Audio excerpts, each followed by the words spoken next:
आज आपण एका अत्यंत रंजक विषयाच्या अगदी मुळाशी जाणार आहोत. हो, नक्कीच. खूप वेगळा विषय आहे हा. म्हणजे आजच्या या सखोल चर्चेचा विषय आहे सूर युसूफ किंवा अध्याय 12 आणि त्यातून मिळणारा व्यावहारिक सारांश. अगदी बरोबर. आपल्याकडे जे स्रोत आहेत ना, त्यावरून ही हजारो वर्षांपूर्वीची कथा आजच्या या धावपळीच्या आणि तणावग्रस्त जीवनात कशी लागू पडते हे आपण पाहणार आहोत. हे खरंच खूप थक्क करणारं आहे. कसं आहे ना, खऱ्या अर्थाने हा एक मानवी मानसशास्त्राचा मास्टर क्लास आहे असं मला वाटतं. हो, मास्टर क्लास आहे. आपण नेहमी संयम किंवा नैतिकता अशा शब्दांबद्दल केवळ ऐकतो, पण या कथेत हे गुण प्रत्यक्ष कसे जगले जातात हे पाहायला मिळतं. कथेची सुरुवातच एका मोठ्या धक्क्याने होते. म्हणजे ते भावांनी केलेला विश्वासघात. हो, युसूफ यांना त्यांचेच सख्खे भाऊ मत्सरापोटी एका अंधाऱ्या विहिरीत फेकून देतात. इथून एका अशा प्रवासाला सुरुवात होते जो पूर्णपणे संकटांनी भरलेला आहे. रक्ताच्या नात्यांनी केलेला हा केवढा मोठा विश्वासघात आहे. आणि तिथून पुढे एका व्यापाऱ्याकडून त्यांना गुलाम म्हणून विकलं जाणं, म्हणजे आधी घर सुटलं आणि मग स्वातंत्र्यही हिरावलं गेलं. आणि पुढे त्यांच्यावर खोटे आरोपही लागतात. हो, न केलेल्या गुन्ह्यासाठी त्यांना तुरुंगातही जावं लागतं.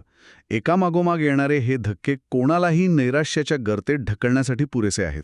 पण इथेच ती सबुरी म्हणजेच संयमाचा खरा अर्थ उलगडतो. नक्कीच. म्हणजे तुरुंगात असतानाही ते आशेचा किरण सोडत नाहीत. नशिबाला दोष देत बसत नाहीत. हो, अनेकदा आपण अडचणीत असताना सगळे मार्ग बंद झाल्यासारखे वाटतात. पण इथे पहा, तुरुंगात असताना त्यांनी 2 कैद्यांच्या आणि नंतर थेट तिथल्या राजाच्या स्वप्नाचा जो अचूक अर्थ सांगितला, त्यामुळे त्यांच्या सुटकेचा मार्ग मोकळा झाला. आपण विचारही करू शकत नाही अशा अनपेक्षित ठिकाणाहून मदतीचे दरवाजे उघडू शकतात. अगदी. संयम ठेवून आपलं काम करत राहणाऱ्याला शेवटी मार्ग सापडतोच, हे यातून स्पष्ट होतं. ही केवळ मत्सरापोटी आपल्याच भावाला संपवण्याचा कट रचला. ईर्षेमुळे कुटुंबातील नाती कशी उद्ध्वस्त होतात याचं हे एक ज्वलंत उदाहरण आहे. आणि जसजशी कथा पुढे सरकते तसा चारित्र्याचा आणि नैतिकतेचा एक अत्यंत कठीण प्रसंग समोर येतो. होय, जेव्हा ते एका मोठ्या अधिकाऱ्याच्या घरात असतात तेव्हा त्यांच्यावर प्रलोभनांचा आणि दबावाचा प्रचंड मारा होतो. सत्ता आणि आकर्षण दोन्ही समोर उभं असतं. पण ती क्षणिक सुखापेक्षा किंवा दबावाला बळी पडण्यापेक्षा पुन्हा तुरुंगात जाणं पसंत करतात. आजच्या काळात जेव्हा कामाच्या ठिकाणी शॉर्टकट मारण्याची वेळ येते तेव्हा हा प्रसंग खूप काही शिकवून जातो. मोहांवर नियंत्रण मिळवणं हेच खरं यश आहे हे समजतं. आणि याच नैतिकतेमुळे ते पुढे जाऊन त्या देशाचे एक सर्वोच्च अधिकारी बनतात.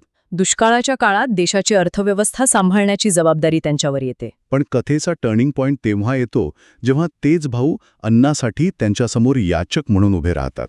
ज्यांनी त्यांना विहिरीत फेकलं होतं. हो, त्यांच्या हातात पूर्ण सत्ता असते. ते सहज सूड घेऊ शकले असते.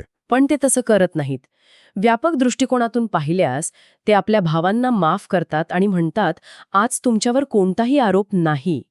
सूड घेण्याऐवजी क्षमा केल्याने केवळ नातीच जुळत नाहीत, तर स्वतःला जी मानसिक शांती मिळते ती अमूल्य असते.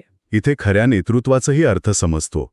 मिळालेल्या ज्ञान आणि कौशल्य केवळ स्वतःपुरते न वापरता संपूर्ण समाजाला दुष्काळापासून वाचवण्यासाठी त्यांनी वापरले. प्रामाणिकपणा आणि उत्तम नियोजन हे खऱ्या नेत्याचे गुण त्यांनी दाखवून दिले. हे सगळं ऐकताना एक मोठी संकल्पना समोर येते. ती म्हणजे सर्वोच्च योजना किंवा हिकमत. सुरुवातीला विहिरीत पडणं, गुलाम होणं, तुरुंगात जाणं हे सगळं त्यावेळी किती अन्यायकारक वाटलं असेल. पण विचार करण्यासारखी गोष्ट आहे की जर ते विहिरीत पडले नसते तर इजिप्तचे मंत्री कसे झाले असते आणि दुष्काळात आपल्या कुटुंबाचे प्राण कसे वाचवू शकले असते. अगदी बरोबर. आपण ज्याला संकट मानतो ती खऱ्या अर्थाने एका मोठ्या योजनेची पूर्वतयारी असू शकते. माणसं आजच्या क्षणाला पाहून निराश होतात, पण भविष्यातील भलाई त्यामागे दडलेली असते. यामुळे कसोटीच्या काळातही एक भक्कम मानसिक आधार मिळतो. तर या संपूर्ण चर्चेचा व्यावहारिक सारांश काय निघतो? संकटात कधीही आशा न सोडता संयम ठेवणे, नैतिकतेशी तडजोड न करणे, ईर्ष्या टाळणे आणि योग्य वेळ आल्यावर क्षमा करणे आणि त्या सर्वोच्च सत्तेच्या नियोजनावर पूर्ण विश्वास ठेवणे. हे सगळे धडे केवळ वाचून सोडून देण्यासाठी नाहीत, तर ते प्रत्यक्ष जगण्यासाठी एक उत्तम फ्रेमवर्क देतात. एकदम खरंय. मग चर्चेच्या शेवटी याच विचारावर एक प्रश्न सोडून जातो. जर आपल्या वाट्याला आलेले प्रत्येक संकट, अपमान आणि अपयश हे एका सर्वोत्तम आणि अदृश्य योजनेचा अत्यंत आवश्यक भाग असेल, तर उद्या येणाऱ्या एखाद्या मोठ्या अडचणीवर प्रतिक्रिया देण्याची आपली पद्धत आजच कशी बदलेल?